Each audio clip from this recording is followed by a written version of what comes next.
안녕하세요. 저는 수도권에 사는 결혼 1년이 되어가는 새댁입니다.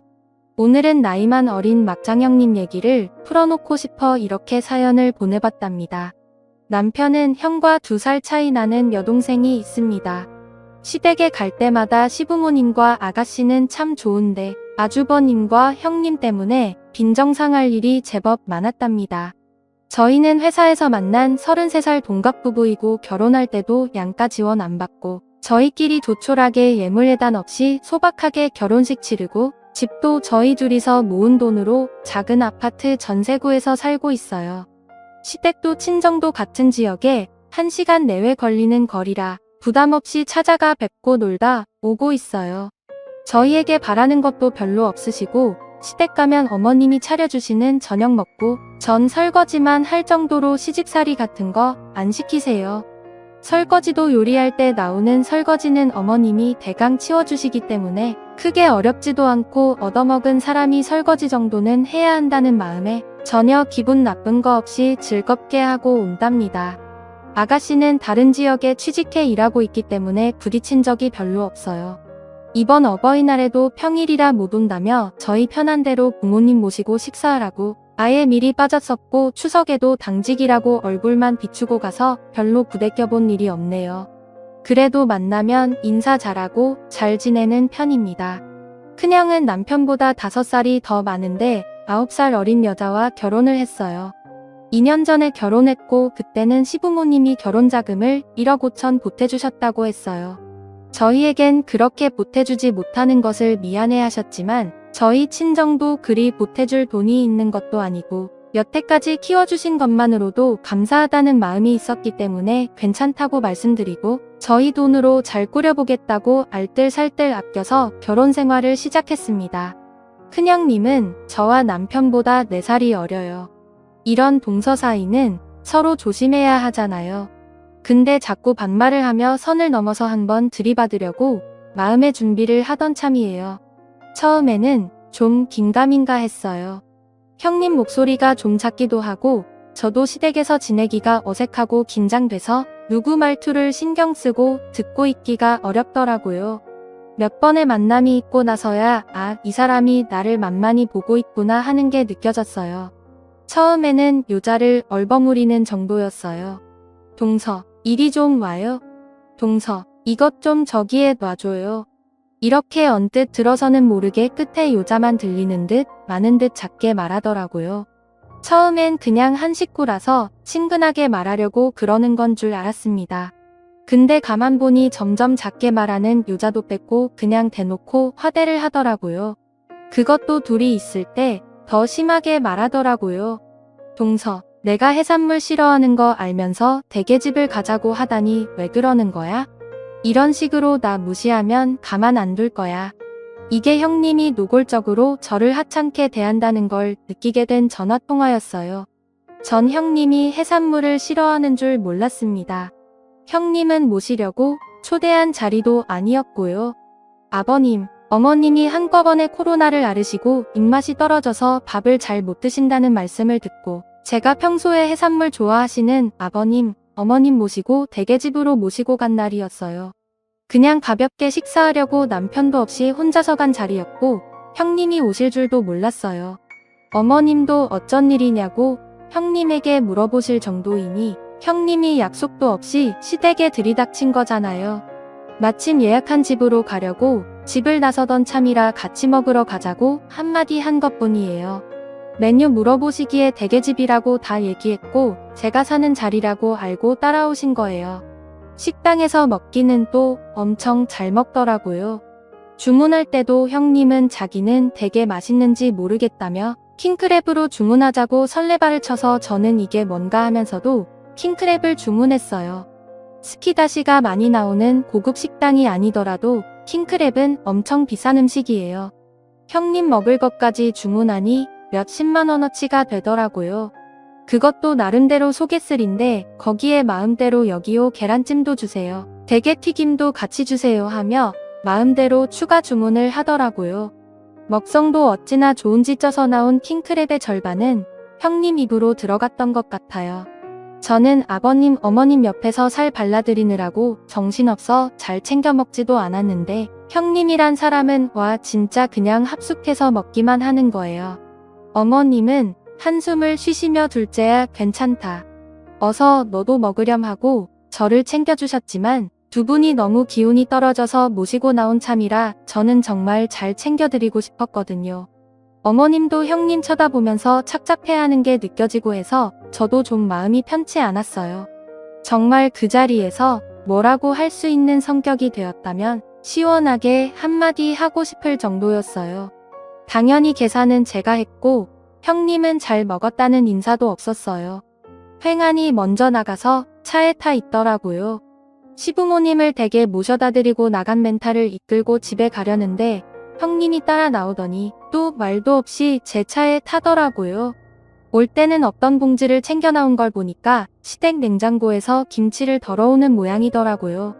시부모님이 코로나 알콜 낳은 지가 얼마 안 되었는데 먹을 건 사오기는커녕 빈손으로 와서 냉장고 털어오는 폼이 썩 좋지는 않았습니다. 인사치레도 없이 당연히 제가 데려다 주는 줄 아는 것도 기가 막히기도 했어요. 동서 가는 길이니까 나 좀 집에 데려다 줘. 집이 많아서 버스 타고 가기는 좀 그렇네. 이렇게 말하면 형님 집이 저희 집과 시댁 사이에 있는 줄 알겠어요. 완전히 반대 방향은 아니지만 형님 집에 들렀다 집에 가려면 1시간이나 돌아서 가야 합니다. 이미 멘탈이 나간 상태라서 싸우기도 싫고 해서 아무 말 없이 데려다 주었어요. 형님과 함께 있으면 정말 기운이 빠져요. 입에서 좋은 얘기가 나오는 법이 없거든요. 아까 그 식당은 좀 그렇더라. 좌석도 별로고 스키다시도 별로 안 나오는 싸구려 집이잖아. 괜히 입맛만 버렸네. 동서도 좀 센스가 없네. 맛집으로 잘 알아봤어야지. 근데 동서는 옷을 너무 후질근하게 입고 다닌다. 칙칙하게. 메이커도 없는 것 같고 같이 다니기가 좀 그러네. 명품까지는 안 되더라도 좀 메이커 옷으로 잘 입고 다녀 뭐 이런 식이라 대답하기도 싫었어요. 살면서 아는 사람으로도 두고 싶지 않은 사람이 가족이 되니 자꾸 이런 말 같지도 않은 말을 듣게 되어 스트레스가 이만저만이 아니었어요. 이날도 집에 와서 남편에게 한바탕 했어요. 남편은 저에게 쩔쩔매며 사과했어요. 자기도 형에게 형수의 말투 때문에 통화한 적이 있는데 형은 왜 그런 걸로 유난했냐며 뽑으면 재수도 반말시키라며 오히려 자기와 저를 예민하고 이상한 사람으로 몰았대요. 남편은 정말 미안하다고. 말이 안 통하는 건 형이나 형수와 똑같으니 형과 형수를 최대한 만나지 말자고 빌고 또 빌었습니다. 속이 상했지만 남편도 저희 친정에 자주 찾아가서 자잘하게 정보를 바꿔주거나 무거운 물건을 들어주는 등 아들 노릇하는 사람이라 뭐라 말하지 못하고 넘어가게 되었습니다. 그러고 나서 형님한테 저런 말도 안 되는 전화가 온 거예요. 혼자 킹크랩을 반이나 처먹고 나서 말도 없이 해산물 식당으로 데려갔네 뭐네 하며 소리소리를 지르더라고요. 아니 형님 그건 제가 시부모님 대접하려고 집 나섰는데 형님이 연락 없이 오신 거라 그런 거잖아요. 아니 내가 연락 없이 갔다고 타박하는 거야. 감히 윗사람이 혼내면 나 죽었어 하고 가만히 있어야지 어디서 말대꾸야? 이런 전화를 받고 저는 속병이 나서 남편에게 또 화를 낼 수밖에 없었습니다. 우리가 피하면 뭐하냐고 이렇게 전화로도 괴롭히는데 스트레스 받아서 살 수가 없다고 남편에게 소리소리를 지르면서 화를 냈습니다. 남편 잘못은 아니지만 남편이 아니었으면 겪지 않았을 일이니까요. 저희는 시부모님께 이 일을 말씀드리고 형님 댁과 인연을 끊겠다고 말씀드리려고 마음을 먹었습니다. 시부모님도 기가 약하신 분들이라 형님과의 일을 중지해 주실 거라고 기대하지 않았거든요. 명절이건 시부모님 행사건 형님이 오는 날은 시댁에 안 가겠다고 말씀드리려고 했어요. 형님과 아주버님 전화도 다 차단하고 남처럼 살 거라고요. 근데 아주 희한하게 해결이 되었답니다. 시댁에 있을 때 형님에게 전화가 온 거였어요. 저는 받기 싫어서 수신 거부를 하려고 했는데 갑자기 남편이 시부모님께 잠시 조용히 하시라고 하더니 스피커폰으로 전화를 받았어요. 동서 왜 이렇게 전화를 늦게 받아? 사람이 전화하면 3번 울리기 전에 제각제각 받아야지. 버릇없이 이게 뭐야? 아버님 어머님은 이렇게 노골적으로 저를 함부로 대하는 형님 모습에 놀라신 눈치였어요. 그동안 두 분 있는 곳에서는 형님이 말을 좀 조심했었거든요. 다음 이어지는 말은 더 가관이었어요. 땡땡이가 다음 주말에 결혼할 남자친구 데려온다는데 남자친구 나이가 많다며? 참 걔도 야가 빠졌네. 지네 집에 돈이 없으니 늙은 남자한테 돈 보고 집 가나봐. 근데 노인네들 뭐 모아놓은 것도 없을 텐데 딸 자식 신입 보낸다고 우리한테 손 벌리는 거 아닌가 몰라. 우린 돈 내놓을 생각 없으니 동서도 행동 똑바로 해. 괜히 알랑방귀 끼느라 돈 보태서 우리만 난처하게 하지 말고. 그리고 노인네들 죽으면 그 아파트는 우리 거니까 혹시라도 눈독 들이지 마. 안 그래도 얼마 없는 유산 형제끼리 싸우면서 갈라봐야 얼마나 되겠어. 우리가 장남이니 우리 앞으로 돌아가시기 전에 미리 명에 옮겨달라고 할 테니 동서도 허물 켜지 말라고 미리 얘기해두는 거야. 하. 노인네들 빨리 가야 유산 받아서 우리도 살림이 좀 필 텐데. 거듭대는 막말에 향연에 저는 대꾸할 틈도 없이 듣고만 있는데 갑자기 등등 옆을 보니 시아버지가 온몸을 부들부들 떨면서 화를 눌러 참고 있었습니다. 무슨 막대 먹은 소리냐? 큰애 너 우리 없는 데선 이렇게 둘째에게 아나무인으로 그렸던 거냐? 게다가 땡땡이나 우리한테 하는 막대 먹은 말은 또 뭐냐? 아니 아버님 저는 동서만 있는 줄 알고. 동서 설마 일부러 나 엿먹이려고. 아 시끄럽다. 너 같은 며느리 필요 없으니 앞으로 우리 보러 올 생각 마라. 유산이고 뭐고 너한테 한 푼도 안 갈 테니 너나 김치국 마시지 말거라. 참 너네 결혼할 때 보태준 1억 5천도 다시 돌려놓거라. 너한텐 한 푼도 아까워. 아버님은 크게 노하셨고 전화를 끊고 나서도 분이 풀리지 않아 한동안 씩씩거리며 숨을 고르고 계셨습니다. 조금 후에 제 전화로 다시 형님에게 전화가 왔지만 남편이 보란듯이 전화를 수신겁으로 돌렸고 저는 그제서야 형님의 막말 전화에서 해방될 수 있었습니다. 저는 그 이후로 형님과 만나거나 통화할 일이 없어서 귀질이 궁금하지만 모른 척하고 있었는데요. 며칠 후 어머님이 저희 집에 찾아주셔서 이야기를 해주어 그 뒷이야기를 알 수 있었습니다. 형님은 그렇게 전화로 사단이 나고 나서 그날 저녁 아주버님과 함께 시댁을 방문했답니다. 두 부부가 무릎 꿇고 용서를 구했지만 아버님은 형님의 말과 태도에 크게 실망한 터라 꼴도 보기 싫다고 내쫓아버렸다고 합니다. 어머님은 형님 태도를 조금은 눈치채고 있었지만 이 정도까지였는지는 몰랐다고 너한테 험한 꼴을 겪게 해서 미안하다고 적에게 사과하러 오셨답니다. 이 일로 시부모님은 형님 아주버님과 완전히 척을 지셨고 어떻게 해서든 결혼식 때 해준 돈을 받아내신다고 벼르고 계시답니다. 이 와중에 아주버님은 형님만 잘못한 듯이 몰아가며 형님과 이혼하고 집으로 오겠다고 하셨지만 아버님은 너도 똑같은 놈이라고 집으로 기어들어올 생각 말라고 엄포를 놓으셨답니다. 어머님은 아주버님이라도 용서하실 생각이신지도 모르겠지만 아버님이 완강하셔서 당장은 어려울 것 같습니다.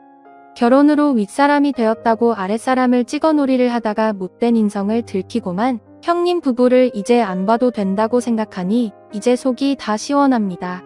마음이 좀 후련해졌으니 속상하신 시부모님 더 자주 찾아뵙고 챙겨드리려고 해요. 또 앞으로는 다른 곳에서 이런 부당한 대우를 받게 되면 미련하게 참지 않고 당당하게 살아보겠다는 다짐도 했고요. 제 사연은 여기까지입니다. 들어주신 모든 분들 앞날에 행복만 가득하시길 빕니다. 감사합니다. 다음 사연입니다. 안녕하세요. 저는 결혼할 때 시댁에서 받은 거 하나도 없어요. 집은 반반하려고 했는데 제가 외동딸이라 아빠가 사놓으신 아파트 제 명의로 해주셨어요.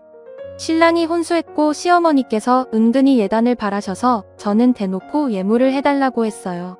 저희 엄마가 평소에 심플한 액세서리를 좋아하시는데 그래도 엄마 옆에서 보석 좀 보고 자라 그런지 보석 모으는 취미는 없지만 눈은 좀 높아요. 그 사실을 시어머니께서 아시고 예단말 속 들어가셨어요. 신랑과 맞벌이를 하는데 연봉은 서로 비슷해요. 저희 신랑 사람 참 좋고 시댁도 딱히 저희에게 기대하는 게 없고 제가 따박따박 바른말로 말대꾸하는 타입이라 가깝고도 먼 관계로 지내고 있네요. 신랑이 여동생이 있는데 전 외동딸로 자라면서 딱히 누가 있었으면 좋겠다라고 생각해 본 적이 없어서 그런지 시누이랑 자매처럼 지내야지 하는 생각은 안 해봤어요. 그냥 가깝고도 먼 기분만 하는 사이예요. 저희 결혼할 때 시누에 취직하고 3년 차였는데 축의금 5만 원 했어요. 별 신경 안 썼어요. 몰랐는데 결혼식 때 이물 옷, 화장, 머리 한다고 신랑한테 돈 달라고 해서 100만 원 가져갔다고 들었어요. 어쨌든 결혼 전이니 신랑이 동생한테 해줄 수 있는 부분이니까 신경 안 썼고요. 제 직업이 남자가 많은 분야라 우리 쪽 하객이 신경 쓰였나 보다 라고만 생각했어요. 여자의 촉이라고 할까? 아니나 다를까 제 대학 1년 남자 후배가 결혼식에 왔는데 둘이 그날 만나서 연락하다가 연애하고 결혼한다고 하더라고요. 괜찮은 후배라 잘 됐다고 축하한다고 했는데 시누이가 결혼 선물 뭐 해줄 거냐고 묻네요. 참고로 전 시누이한테 결혼 선물로 받은 거 없이 축의금 5만 원이 전부였고요. 그래도 시누이라 뭐라도 해줘야지 하는 마음은 있어서 뭐 가지고 싶으세요? 했더니 신우가 말하길 언니네는 친정에서 집 해줘서 결혼 비용 얼마 안 들었죠? 오빠가 혼수 다 했으니 그때 혼수 못하신 거 지금 한다 생각하고 세탁기, TV, 냉장고 요거 3개만 해달라네요. 그래서 제가 아가씨 혼수를 왜 나한테 하래요? 돈 모은 거 없어요? 아니 신랑 쪽에서 집 해줄 형편이 아니라 대출받고 해서 반반 해야 하는데 한두 푼이 아쉽다고 친언니 같은 마음으로 해달라네요. 나한테 언제부터 여동생이 있었다고? 그런 거 없는데 라고 생각했죠. 그 자리에서 싫다고 얘기하고 세탁기 하나 정도는 해줄 수 있을 듯하니 세탁기 하나 해주는 걸로 신랑과 이야기해보겠다고 일어났는데 시누이가 입술을 삐죽삐죽 결혼할 돈이 부족하면 연애를 좀 더 하다가 돈을 더 모으고 결혼을 하던지 본인들이 결혼하는데 왜 내가 혼수를 보태야 하는지 전혀 모르겠어요. 이해가 참 안 됐어요. 신랑한테 이야기하니 세탁기만 해주자고 자기는 돈 벌면서도 축의금 5만 원 해놓고 참 웃긴다 하고는 넘어갔어요. 그리고 며칠 있다가 시누이 결혼 문제로 신랑과 시어머니가 통화하는 것 같았는데 신랑의 언성이 높아지고 제 이름이 들리고 기분 안 좋게 통화가 끝나길래 왜 그러냐 했더니 저 결혼할 때 예단 안 해왔으니 이번 결혼에 그때 못했던 예단 대신 시누이 혼수 도와주라고 저한테 말하라고 으름장 놓으시더래요. 신랑이 어이가 없어서 예단은 우리가 집을 장만했어야 받는 거고 장인 어른이 집 해주셨는데 그럼 우리가 예단에서 처가댁이 보내야지 어디서 예단 이야기를 꺼내냐고 저한테 허슨 소리하면 가만히 안 있을 거라고 하고는 시어머니와 이야기 끝났으니 누가 뭐라고 하면 그냥 무시하라고 하길래 알았다고 했어요. 세탁기 하나는 해주려고 좋은 모델로 보고 있었는데 이걸 계속 보고 있어야 하는지 고민이네요. 그런데 시어머니와 시누이가 전화와 카톡 폭격으로 제 심기를 상상 초월하게 건드리더라고요. 저 공대 나왔고 성격도 불같아서 남자 후배들도 저 어려워하는 구석이 있는데 나중에 정말 열받아서 시누이랑 후배 불렀어요. 후배는 부르니 후딱 나와서 있는데 시누이는 눈치챈 건지 엄청 늦게 기어 나오더라고요. 후배한테 이러이러한 일이 있는데 아냐고 했더니 자기가 듣기로는 제가 가전제품 몇 개 선물해 줄 거라고 했다는데 그거 아니었냐며 정말 어이가 없더군요. 집은 구했는지 물어봤더니 본인 회사 근처로 가야 해서 회사에서 지원금 3천만 원 나와서 큰 부담은 없다고 나머지 전세 금액도 자기가 모은 돈 8천만 원이랑 부모님이 도와주시는 돈 5천만 원 하면 된다고 말하는데 와 뒷목 잡고 쓰러질 뻔했네요. 나중에 시누이 저에게 와서 애교 부리는데 언니가 어쩐 일이에요? 호호하는데 아가씨 결혼하는데 내가 그냥 있을 수는 없고 아가씨가 우리 결혼할 때 해준 것보다는 당연히 우리가 손님 사람이니까 더 해줄게요. 그런데 물건 같은 걸로 하기는 그러니까 일단 아가씨 돈으로 혼수하고 내가 나중에 알아서 현금으로 줄게요. 라고 했어요. 집에 와서 신랑에게 시어머니와 시누이가 둘이서 쏙닥쏙닥하고 나한테 혼수 뒤집어 씌우려고 한 거 아니었겠냐. 솔직히 아가씨 결혼에 돈 2,300 쓸 수 있다. 그런데 자기 연봉 3천만 원 받을 때 축의금 우리한테 5만 원 했다. 학생도 아니고 지금도 나이가 30인데 나한테 철없이 대놓고 유고하는 건 아닌 것 같다. 라고 말하니 신랑 생각도 그렇다네요. 사실 저희 생활 여유로운 편입니다. 대출금도 없고 아이 계획도 없어서 하고 싶은 거 거의 하면서 살고 저축도 많이 해요. 그런데 내가 힘들게 번 돈을 왜 아가씨 혼수로 의미 없이 써야 하죠? 그것도 강요에 의해서?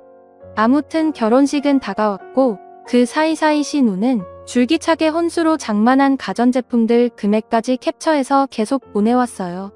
저는 그냥 이쁘네요. 잘 샀어요 했고요. 지난주 결혼식 날 봉투 2개를 준비했습니다. 한 봉투에 5만 원씩 넣고 신랑 이름 제 이름 써서 후배 네 하나 신부 측 하나 넣어줬어요. 본인이 낸 것보다 양쪽으로 5만 원씩 전할 만큼 한 것 같아요.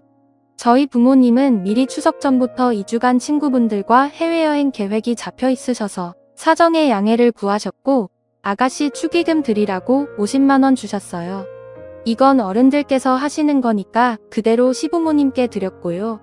내일 시누이가 신행해서 오는 날인데 난리가 나겠죠? 이미 시어머니는 난리 나셔서 신랑이랑 며칠째 싸우고 있네요. 왜 돈 10만 원 무시하냐고 했네요. 애초에 무리한 강요를 하지 않았다면 세탁기 하나는 아주 좋은 걸로 해줬을 텐데 안타깝네요. 오늘의 사연 들어주셔서 감사합니다. 재미있게 시청하셨다면 구독, 좋아요 부탁드립니다.